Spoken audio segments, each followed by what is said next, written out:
O céu ainda carregava tons dourados quando o drone FPV despertou.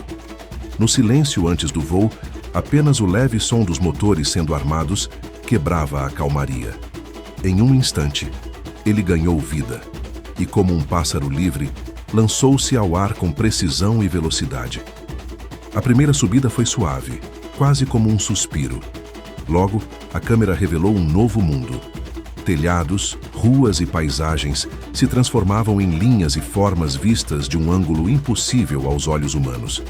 O drone avançava cortando o vento, desenhando trajetórias ousadas entre obstáculos, mergulhando em espaços estreitos e ressurgindo com fluidez impressionante. Cada movimento era um equilíbrio entre técnica e emoção. A cada curva fechada, o horizonte inclinava. A cada mergulho, o coração acelerava junto. Não era apenas um voo, era uma experiência imersiva, como se o espectador estivesse ali, dentro da máquina, sentindo cada vibração, cada mudança de direção. O drone rasgava o ar com liberdade, explorando o cenário com uma agilidade quase orgânica.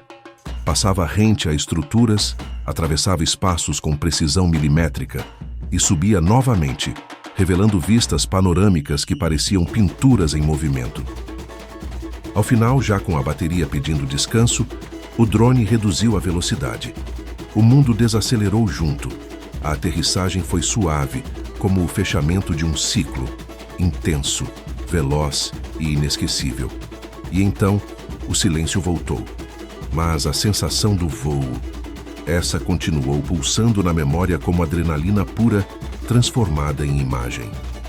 Espero que tenham gostado deste tipo de conteúdo. Considerem deixar aquele like caso tenham gostado do vídeo. Também se inscrevam e comentem.